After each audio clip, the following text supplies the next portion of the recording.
Sullivan is the Charles Howard Candler Professor of Epidemiology at Emory's Rollins School of Public Health. I love this about his history. It's always in his bio that he's also a veterinarian by training with a doctoral training in comparative and experimental medicine. As an animal lover, I love someone who takes care of animals and loves animals. So that's, I think, a wonderful thing in his history. Prior to joining Emory's faculty in 2008, he served for 12 years at the CDC, Division of AIDS Prevention, in really multiple roles, including having been chief of the Behavioral and Clinical Surveillance Branch of the CDC. So that those 12 years experience, I think, very evident in all the work that Patrick does. He's, as we all know, he's an international leader in the field with a focus on behavioral epidemiology and interventions for sexual and gender minority people, especially young men who have sex with men. His work is very much focused on implementation science for HIV prevention interventions, and importantly, data visualization to support prevention efforts. In fact, he's the principal investigator, scientist of the AIDSview.org, which I'm sure you have all seen and accessed, and it's such an important tool that, I mean, I can't believe how many presentations I see globally that bring up AIDSview.org. And so that's, Patrick's the man behind that. He also serves on the Presidential Advisory Committee for HIV/AIDS. It's one of those CVs that sort of overwhelms you when you have a look at it, you know, all his strong mentoring roles and the number of people he has mentored and continues to mentor, and including being an MPI of a T32 training program in translational research to end the HIV epidemic. Patrick serves on many, and has served on many NIH grant reviews. Chances are he has reviewed your grant. You know, multiple journal editor roles and very impressive publications, over 600. I think we're at about 614 now, peer-reviewed publications, which is tremendous. And also importantly to mention here that he's been very generous over many years and continues now in our new HIV center that was just refunded last year to serve as one of our external scientific advisors, one of 5. And that's been really important. He's really brought really good advice to us. I think I can mention here that Patrick Sullivan, along with Steph Barral, are new MPIs of a new development AIDS research center funded by NIMH. So congratulations on that. Welcome to the club. We always refer to them as our sister organizations in the arts. And so we'll get to interact with you there.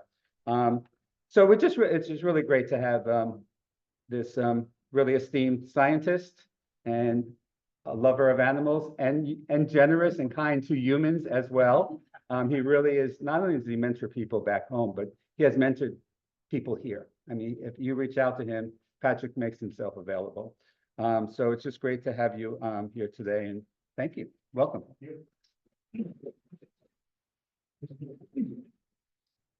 That was a very kind introduction, and it really is just a pleasure to be here in a room full of people, which I think, you know, we used to take for granted. But it's great to see friends and colleagues, and thanks for all of you who are here in person and who are online. I think I'm going to stay that close. I got to do that. And welcome to folks online. So you know, this is a room full of experts in behavior, and today I'm going to, I've worn some different hats, but today I'm going to look at this through a bit of my epidemiologist hat, which I think is very relevant to the question of how we're doing with PrEP and the behavioral and structural factors that sit around that. So I'll try and get to that through sort of an epi lens. I just want to acknowledge a colleague who I worked with at CDC and who is the godmother of PrEP, the advocate, the thought leader, and who was so generous with so many of us earlier in our careers and later in our careers, in fact, as a collaborator, Dawn Smith. And we can ask all these questions about these aspects of the behavioral epidemiology of PrEP because of Dawn's work. And so I sort of start and stop with this when I talk about prep work. So the questions that I really want to think about have to do with how we measure our successes in opportunities in prep research and programs. We have this tool that if you had told me as a young gay man, like going to undergraduate school in Atlanta in 1984, which was a scary time, for the gay community in Atlanta, that we would have a medication that could essentially make it impossible to acquire HIV. That did, and I think a lot of us sort of felt like if this ever comes, it will be the panacea, it will be the thing. But you always, with your behavioral, expertise and sophistication, aren't surprised that when it comes, there are a lot of questions about who takes it, how people take it, and how we program it. And so my question is really, how are we measuring our successes in prep? Taking prep as a behavior and a choice. And how should we be measuring our success and opportunities? And that's sort of my framework. So I'm going to start out in a different place, which is an editorial that just came out with really amazing colleagues in Annals of Epidemiology, which is a journal where I serve as the editor. This is combined with a call for papers. So if any of this sort of rings true to things that you're thinking about, like on the right side is this editorial, and I'll have some quotes from that. On the left side is a special issue call, and we're taking, accepting submissions to a special issue. So the question here is around this issue of equality and equity. And although I think we have some nice graphics that you've seen about this, and we're occasionally reminded of the difference, I really want to go in deep in the area of prep about functionally why this distinction is important. And it's not just about an apple tree or a fence with like seeing the baseball game, and I'll show you some of these, but it really has to do with how efficacious we are in public health. So epidemiologists are guilty of using equality type frameworks. So we'll talk about like the prevalence of this health condition is 4 times higher in young men than in young women, or is such and such percent higher in Hispanic compared to non-Hispanic people. But we all know that the reasons for differences in these health outcomes are sometimes based on biological factors, but most often they're based on behaviors, and those in turn relate to social inequities. So there's this whole package of things like the neighborhood that you live in, and who and what you see in your neighborhood, your educational attainment, economic issues, the distribution of wealth and the uneven and unfair distribution of wealth in this country, access to healthcare, colonialism, social and political events. And these are, I just want to share credit one more time for the co-authors of this editorial, including Amanda Castell and Kevin Fenton and Hazel Dean, who contributed to some of this language. But really, when we see differences in health outcomes, they're about these things. And when we think about racial and ethnic differences, it's important to say that the harmful exposure isn't race, but it's pervasive exposure to racism and how that shapes both health opportunities and health behaviors. And to the extent that we can deconstruct those and name them, I think it's helpful.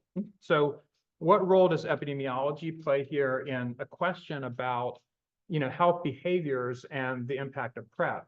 So these are some things from the editorials, but I think about trying to use these methods to really deconstruct what we would call categorical exposures of race or age or sex, and ask what is it about female sex that leads to lower equitable access to PrEP?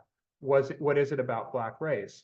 So if we can deconstruct those things into the true exposures, then we can work on changing them. I'm going to talk some about equity-based metrics, and by this I mean metrics to describe the use of health services that are expressed relative to need. So again, in epidemiology, we might say 42% of women received a certain health service. But the question is, if there are some communities who are at higher risk for the outcome, are they served proportionately more with the intervention? So I'll talk some about equity metrics, and I think this could include qualitative methods, quantitative methods, to sort of describe these characteristics of space that influence the use and uptake of services. And there's a whole list, and again, this is a call. I think there's a real role for behavioral epidemiology in the special issue and in what we're going to talk about today. So when we come to PrEP, we sort of express this often as the total number of PrEP users. A lot of these data you can find on AIDSview, CDC displays them. We talk about rates, which are really just a prevalence per 100 or per 100,000. And this is good if we want to compare people in the South and the North, for example, this sort of use of PrEP per unit population, but it's an equality metric. It's not taking into account whether the risk of HIV among people in the South is greater than it is in the Midwest. And it is greater, it is substantially greater. So our premise is, if we're looking at these kinds of metrics, an equality metric might say that we're doing it about the same in the South and the Midwest, but an equity metric would say we need to be doing much better with PrEP in the South because of our risk. PrEP coverage per 100,000 with indication, so not now per population, but per 100,000 with an indication. And then equity metrics have this denominator that relates to need. So I promised you an apple tree. We'll have an apple tree, but hopefully you'll look at it a little bit differently by the end of this. And this is, one of the ways that's used to illustrate that if we're just looking at the bottom here, we may be looking at an unequal outcome. One of these young or at least small people has access to an apple and one doesn't. And so what is it about this whole situation? This tree bends a little bit more in her direction. This tree is laden with apples on one side and not on the other. And so we can give each of them the same leg up, an equality kind of intervention. And for the one on the right, she's really not helped by that because her side of the tree is higher and because there are fewer apples. And this is very analogous to our situation in thinking about PrEP in different communities, that encouragement, messaging, information may be, and we may give that equally to communities, but it's not the same when you have different challenges accessing the physical place, different out-of-pocket costs, et cetera. So these are data that actually come from the AHEAD dashboard. There's just the percent of people with indications for PrEP who are classified as having been prescribed. This has sort of gotten up into the 30s. CDC has recently suspended the reporting of this. I don't know, any of you that hang out on CDC's data websites, which I do. The reporting of this is actually paused, I think, for a moment, where they're looking at some methodology. But I think that this tells us a right story, despite the pause, and these data will be back up. But we've sort of been steadily making progress to something like 30% of the people with an indication. And so the anatomy of an equality metric would just be the number of users over the number of people. The anatomy of, and we can do this by strata. We can do this for Black and white or South and Northeast. An equity metric uses the same numerator, but an indicator of relative need. So we would think of this as epidemiologists as your risk of acquiring HIV. And we can also do that with strata. So I'm going to play around a little bit with this. So the message here is that the rate of PrEP use has sort of increased consistently across race ethnicities. So these lines here representing, the blue line representing Black people in the US, the orange line representing white, the green line representing Hispanic. So the rate of PrEP use has gone up fairly consistently. And if you looked at that, you might say we might need to do some more work in our Hispanic communities, but we're sort of doing things pretty fairly. But when you consider the disproportionate risk of HIV infection among Black and Hispanic people, if you put that in the denominator, what looks like a pretty equal situation turns out to be a very inequitable one. And specifically that Black and Hispanic people in the US are vastly underserved relative to their epidemic need. So if you look at these sort of equity metrics on a PrEP to need ratio on a basis of geography, you can see that although we have much higher prevalence of PrEP use in certain parts of the South, because our epidemic is so much more intense, the South is actually underserved on the bottom. So you see like a state like Texas, a state like Florida that are in the darkest shades of green in terms of rates, but those epidemics are so intense that the relative PrEP service there should be even higher. So now we can start asking questions about what shapes these behaviors. And we know that policy is an important one of those. So this is just looking at this sort of relative equitable use of PrEP in states that have PrEP DAP programs, PrEP drug assistance programs, and Medicaid expansion do about twice as well on an equity metric. Having one or the other of those interventions is associated with about a 25% higher equity, and states that have neither of them have the lowest equity. If you think about this again, equity reflecting sort of disproportionate need. And then we know within the HIV epidemic that risks concentrate in communities that are less economically empowered, that often women, we'll talk some about this by sex, but women are sort of underserved relative to their need, and then just socioeconomic status. There's evidence for these policy level interventions. So I think two things. One is in states that have not yet enacted these, we need to keep up the drumbeat. These are like relatively straightforward legislative actions that we know can improve PrEP equity. And then there's a wide variety of other programs within states to offset costs. New York is on the right side of that ledger. But I think part of this discussion is from moving I think in the early part of this, my own evolution in this thinking, like looking at survey data about who's taking PrEP, who's not taking PrEP, what are the characteristics of people that are associated with those choices to be on PrEP or not.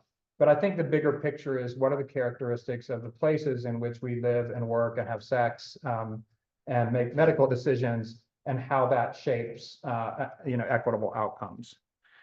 So these are some AIDS View infographics. All of these you can download off the website, and you're free to use them for whatever purposes. But this just highlights the role of Medicaid expansion. Unfortunately, there's a strong regional difference here, and my brothers and sisters and friends and colleagues in the South are not doing well with respect to this. And again, that's part of that association. And when we look at the inequities by region in the U.S., you can see that this sort of trend where the sort of overservice, not overservice, but the underservice in terms of equity of Black and Hispanic folks really is persistent by region. And one of the differences is that white people in the Northeast particularly are very well served by PrEP, but that does not sort of translate for Black and Hispanic folks in any of these regions. So in 2016, this gap is essentially the ratio of the ratios, meaning like how much more overserved are white populations, and that really has only widened over time. So we're doing worse with equity. If we look at this by sex, clearly there are more male PrEP users than female PrEP users in the United States. The risk of HIV acquisition in males as a group is somewhat higher. So when we boil all that down, there still is a considerable gap in equity, even considering the higher risk for acquiring HIV in men. And we put that into a ratio just reflecting the relative underservice of but for women in this graph, and for Black and Hispanic people in this graph. These represent really like kind of a 75% deficit in service relative to need. So all this to say, there are lots of ways to depict this, but I think the shift in thinking is to say that we're not doing well enough if we're serving Black, white, and Hispanic communities equally, because we're not taking into account the differential risks. And the differential risks are functions of societal traditions, the sad history of racism, structural inequities, transportation issues. And I won't go into each of those, but if you look at maps in most cities and where concentrations of Black and Hispanic people live, the commute time to PrEP is higher for people who live in areas that are predominantly Black and Hispanic in most US cities. So there are really layers, I think, here of structural barriers. So we can get to the idea of equity, which is now some groups might need a higher ladder. In other words, the societal position of some groups of people is such that we need to put relatively more resources into trying to make that access just as easy. And that would be a kind of depiction of equity. So PrEP equity turns out to be important from a ethical point of view and from a social justice point of view, but also from a practical point of view. And this is work by William Godel, who asked about this metric of, instead of looking at a PrEP coverage, you look at a use relative to need in different communities. And particularly for MSM, what he's showing here on the left axis is the PrEP to need ratio for white MSM, on the horizontal axis, the PrEP to need ratio for Black MSM, and just asking if we have these sort of combinations of equitable or inequitable use, what happens to transmissions in those populations. So over on the right, where, for example, Black MSM are served sort of 10 PrEP users for every one new HIV infection in that community, the estimate here is that the HIV incidence and the incidence rate ratio would decrease significantly. That's the green. I want to call it, and generally, as you would expect, sort of the more higher levels of PrEP use you have going up along that axis, the more reduction in HIV infections that you experience. Note that there are only a very few situations in this kind of setting where you can actually make the disparities worse. So these is about infections, but it's particularly about excess infections in Black men who have sex with men. And the one way that you can make this worse is if you have the lowest sort of, one PrEP user for every one new HIV diagnosis in Black men, but 6 or 7 or 8 or 9 PrEP users for every one new diagnosis in white men, a really extreme condition. And in that circumstance, you can actually make the Black-white differences in disparities in incidence greater. And where do you suppose we are in reality of this? Of all the places we could land on this graph, we really are up in this sort of 6 to 8 range. So I want to turn a little bit to PrEP persistence. And so again, think about the things that shape our use of healthcare. Think about your own experience or the experiences of people that you care about. I have an elderly mother who takes a number of medications. I have elderly in-laws. I was just there, they're both my mothers, and one living father who take medication. So what shapes, for example, persistence to that medication? And there are a lot of socioeconomic and structural factors that shape that. So we looked at, used commercial pharmacy data to sort of ask questions about, once people start on PrEP, how do they persist on it? And are there differences in that? So here we're just reporting median number of days on PrEP after start in the commercial pharmacy data and breaking it down by different demographics. So this is a number of days on PrEP in a year. Women tend to stay on PrEP for shorter periods of time than men in the yellow bars. I'll come back to the blue bars in a minute. Older people spend, by older, greater than 30. So older, young people tend to stay on longer. And white, I didn't intentionally do this, it's just like pasting in a figure, but it's so high that it cuts off the legend. But the white non-Hispanic folks, once they get on PrEP, tend to stay on PrEP. And again, we have this sort of stair-stepping of Hispanic, white, and folks with missing race, I think, is maybe a different issue. But the point here is that even once people get onto PrEP, there are inequities in the extent to which they remain on PrEP. And again, from our own, I think we haven't gone and done behavioral interviews to elucidate these things. But the typical reason, what are the typical reasons that we know from the literature and from our own experience that you fall off a medication, which you know you might benefit from? It may be co-pays, maybe transportation, maybe sort of competing priorities. And so I think all those sort of social drivers, I think I should be standing over here for the microphone. All those social drivers probably are also playing out in being sustained on PrEP once starting. So the conclusions here is we really did the 2018 to 2022 comparison to ask whether 211 dosage might affect things. The fact that they were so similar in 2018 and 2022 suggests that and actually higher in 2022 median number of days per year, suggests that 211 dosing isn't really affecting the comparisons. But we sort of see inequities where men have better persistence than women, old better than younger, white better than Hispanic, better than Black. And so I think now we need to start looking in more detail at what those factors are driving that. And there are analyses that that I've had some insight into of just using data on pharmacy pickup. So when the prescriptions are filled but not picked up, it's possible to go back and contact folks and ask what the reasons are for those non-pickups. And I think that's done for treatment for sure. I've seen like published studies on treatment, but I haven't seen this yet for PrEP in terms of what may be driving the lower persistence. And then I'm going to wrap up by sharing some data that's not published yet, but to me, why we should be thinking about and what the significance is of the idea of equity in PrEP use, but also the importance of thinking about use, relative to people with indications as opposed to just a population.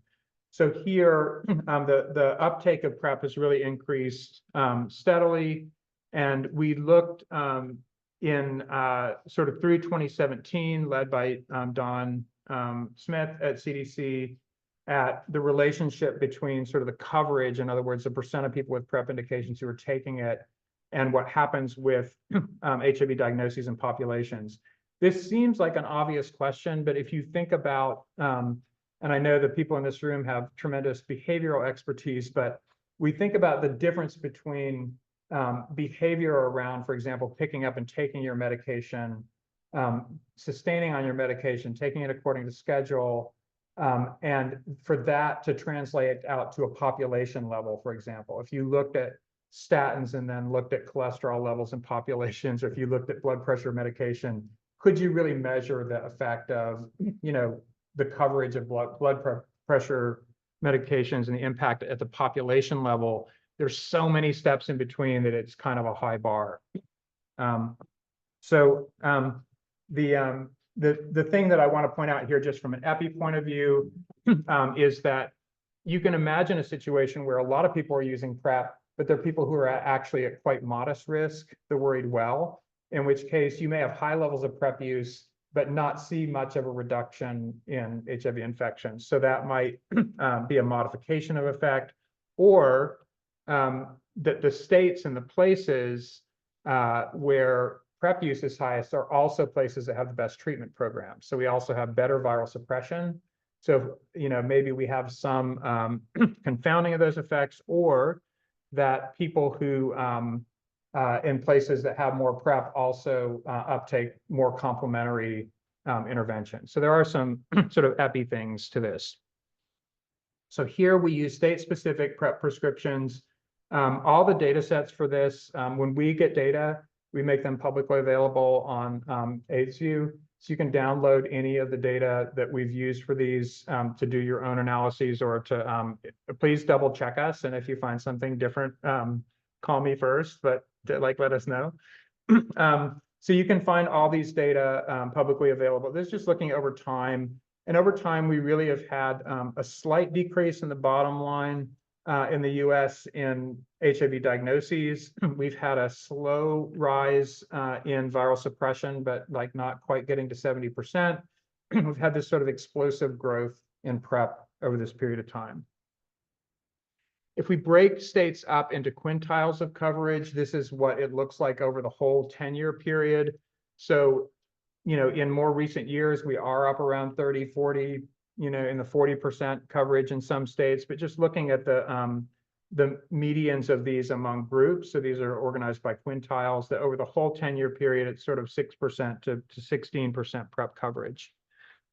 This is, so in the highest quintile, for example, these would be those states that may have started at 1 or 2% early in this period and ended at 30%, and we have a median somewhere in there.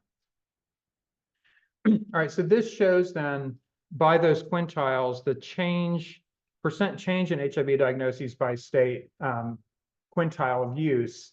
And just sort of going from right to left here, in the states, the group of states that have the highest PrEP coverage, those states experienced an 8% decline year over year in HIV diagnoses. In the states that had the lowest PrEP coverage, those states actually experienced a small but insignificant decrease year over year in HIV diagnoses. And this is the trend suggests that there's kind of a dose response between your level of PrEP coverage and what happens in the population. This is now adjusting for viral suppression. One of the things we're concerned about is that states like New York, who have progressive PrEP programs and do well with PrEP, also have better services that may support better viral suppression. So the confounding piece of this is the relationship that we see here, because these states that do well in PrEP are also doing great with viral suppression.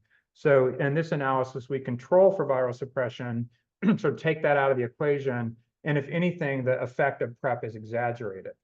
So in the DC, which is sort of obviously a place by itself, is minus 10%, minus 7% year over year controlling for viral suppression. And in the states that are doing poorly, the least well with PrEP, an increase of about 5% that actually falls outside of the confidence intervals.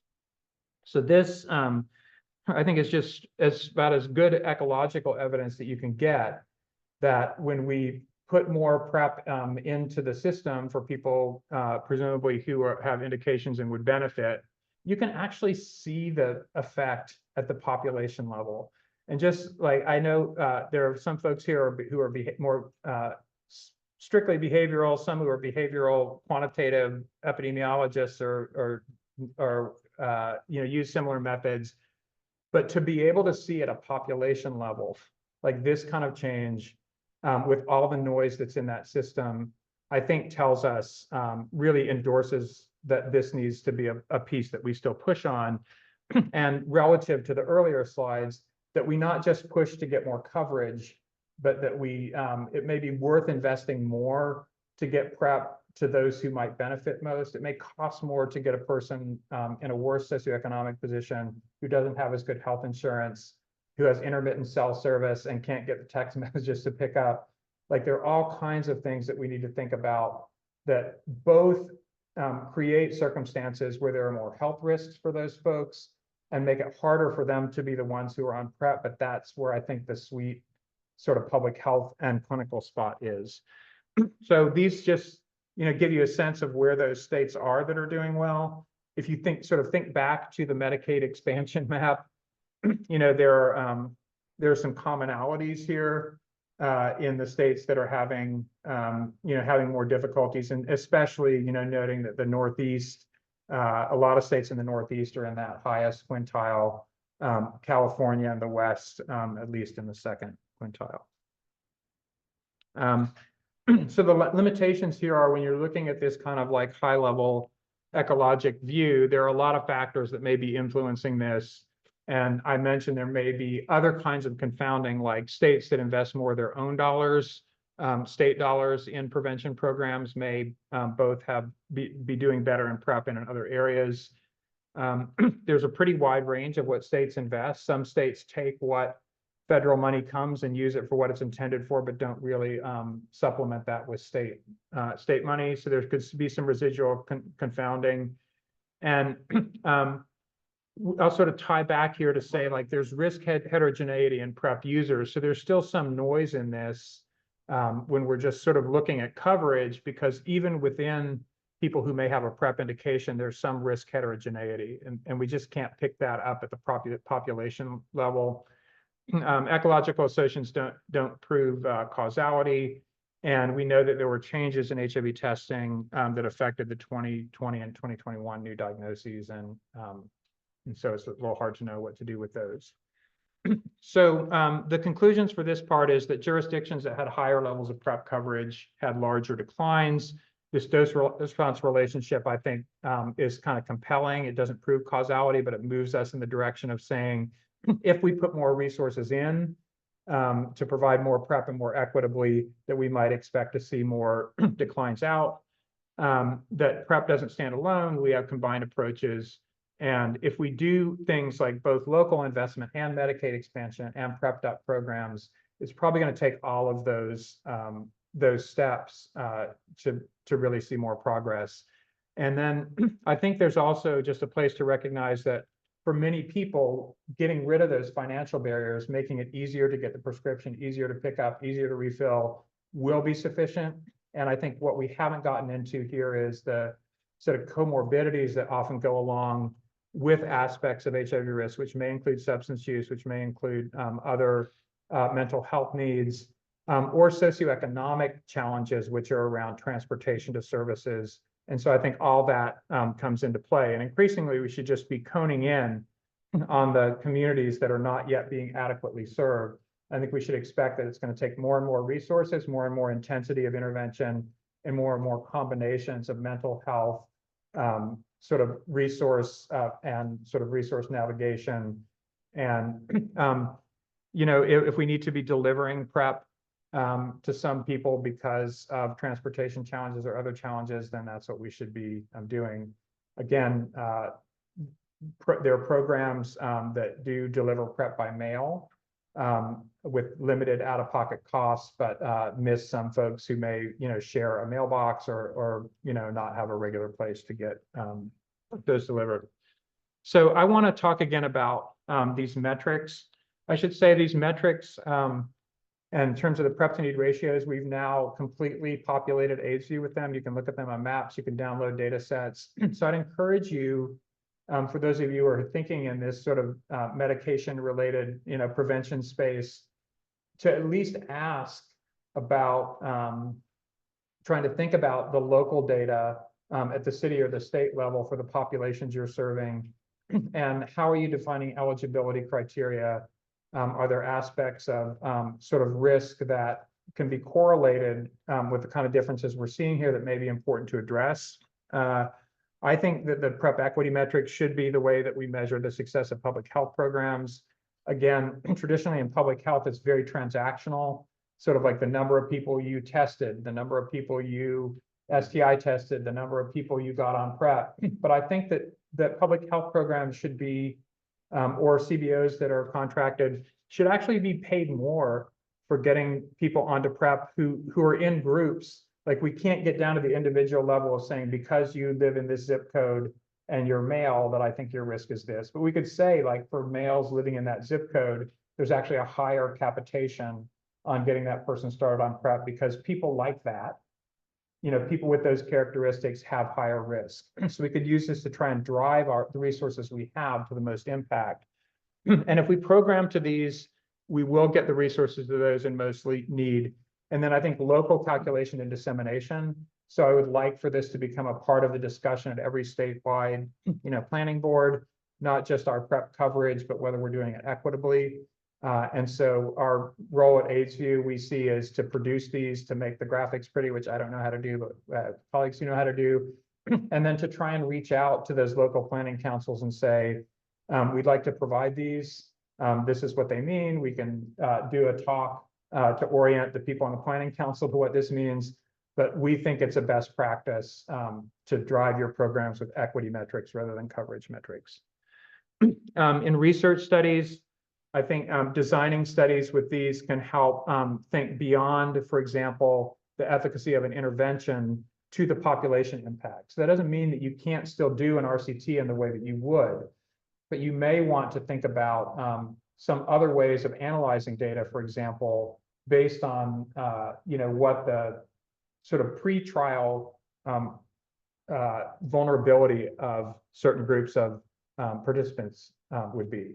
And so that could be in strata. You can imagine doing stratified randomization according to the sort of denominator piece of this.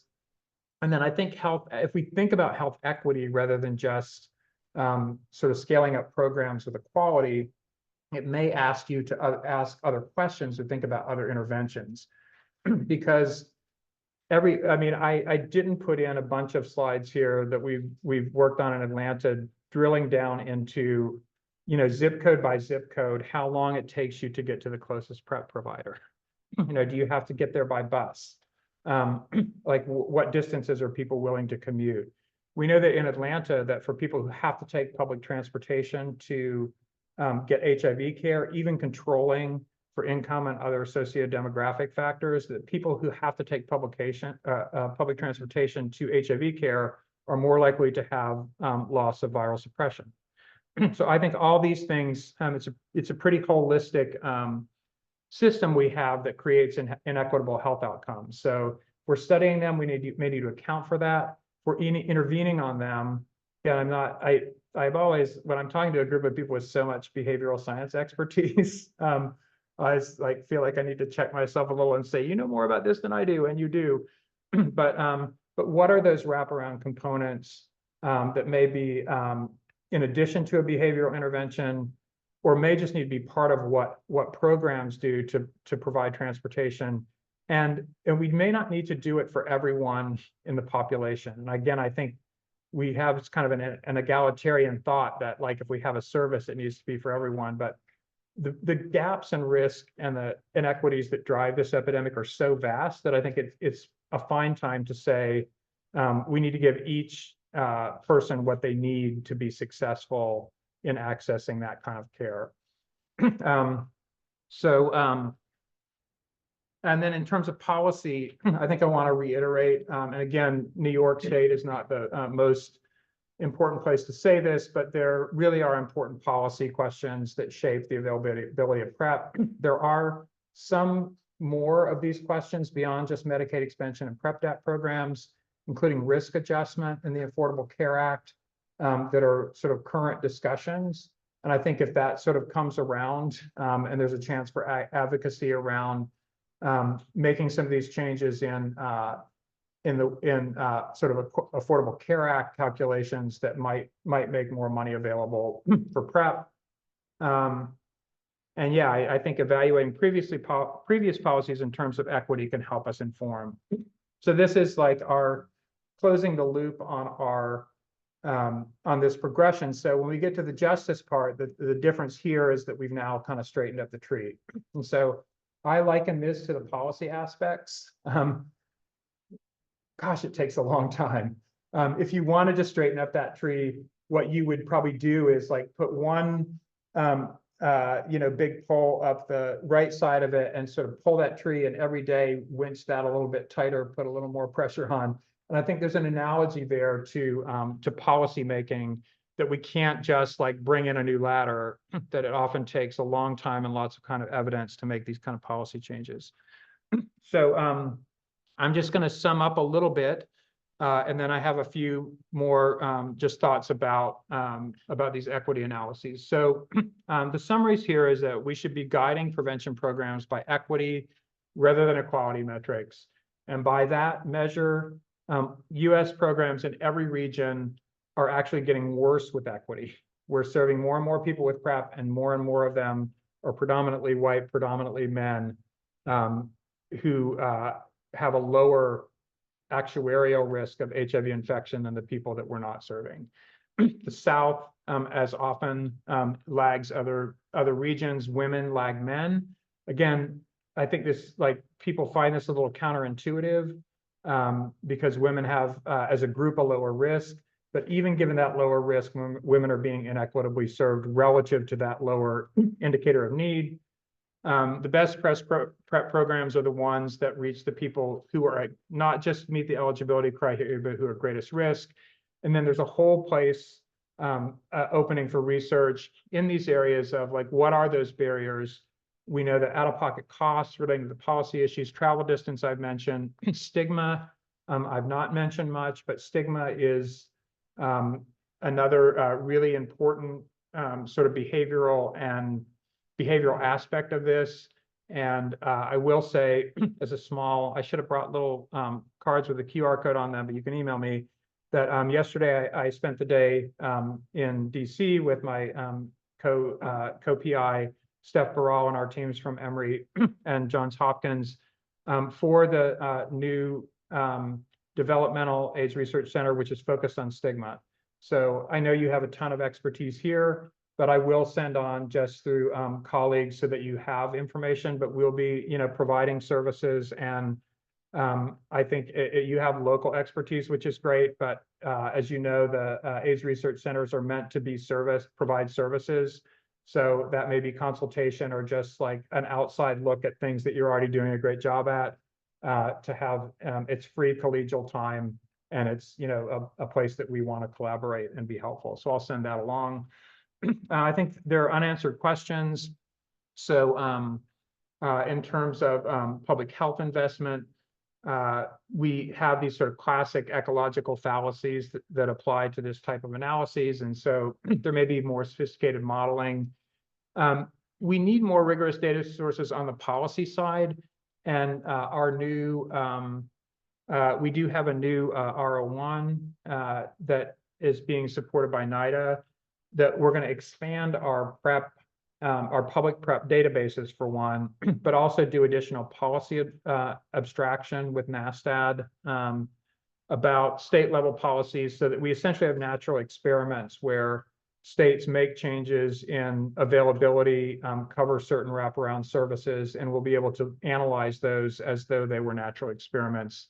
And then think about additional areas for expansion. So the PrEP policies of interest, I've mentioned PrEP DAP, Medicaid expansion. PrEP pharmacy prescribing is an area that's very variable across the US. But the idea here is that in the places that have laws supportive of these, that people can walk in, have a conversation with pharmacists. Like at CVS's in New York City, the HIV testing can be done in the pharmacy. The STI testing can be collected in the pharmacy. The pharmacists, you know, can either directly provide or facilitate the prescription. So it takes it out of a doctor's office setting and puts it in a pharmacy. This is especially important in some areas of the South where there aren't so many dedicated, like, shingle on the door PrEP providing clinics, but where, you know, you've probably heard the statistic that some great proportion of Americans are within a few miles of a pharmacy, and those are often trusted sources of healthcare information. The Preventive Services Task Force, some of this is getting caught up in a sort of legal questions around the Preventive Services Task Force and insurance coverage, and then risk adjustment and Medicaid, I mentioned. EHE programs of interest, just to give you a sense that they're through the ending the HIV epidemic funding. There's clinician training going on to train kind of primary care providers, prompts from electronic health records, telemedicine prep and navigation services, and then community outreach and messaging. And I do think when I started doing this work, we really were in a place where we tested a lot of messaging-based and information-based interventions. If you think about the work of your center, where it's come, where I with colleagues have tried to evolve, really in a much different space. So I think thinking about what are really the barriers between the availability of this, like, very safe, usually free intervention and the people who need it, and how can we apply those tools, because we're sort of, people are falling off that, falling off that track. And so maybe this is messaging, maybe these are digital interventions.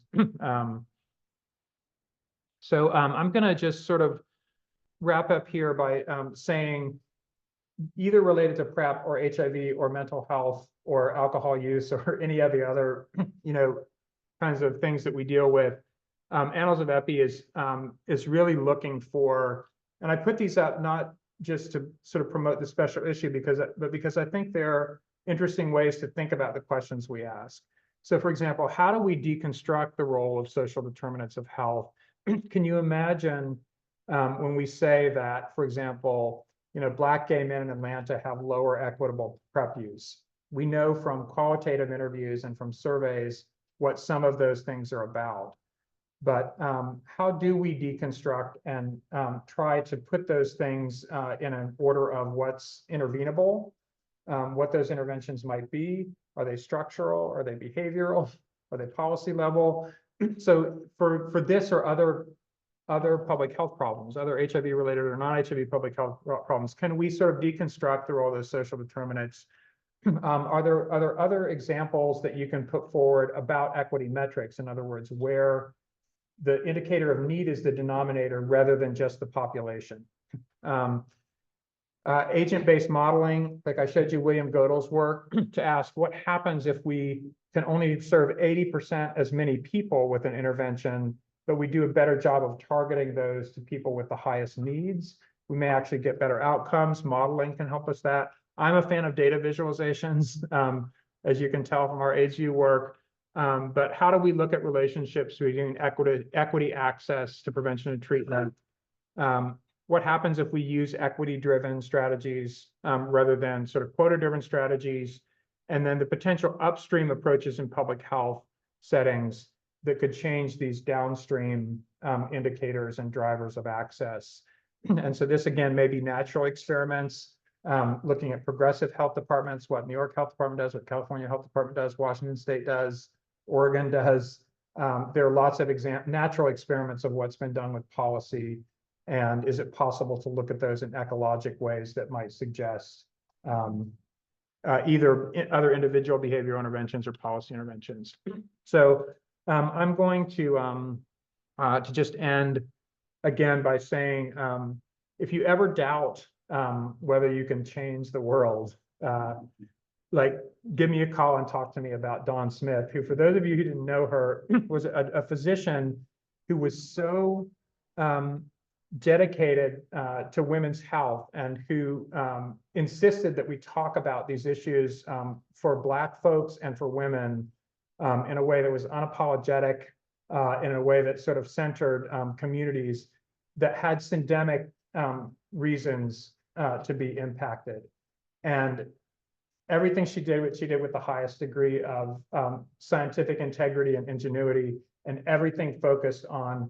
And I think it's just especially important to acknowledge her here because she did a lot of prep work, but the idea that she was promoting was sort of exactly this thing, which is the syndemic reasons that Black women were impacted meant that we needed to give them attention outside of the proportion to their numbers because of their risk within that community. So in a lot of ways, this is an extension of her advocacy in that respect, and we miss her.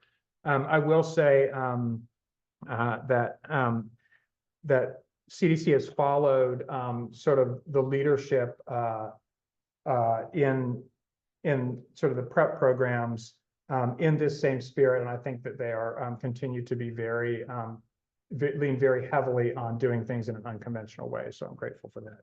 So I will stop there. I'm happy to talk more about it.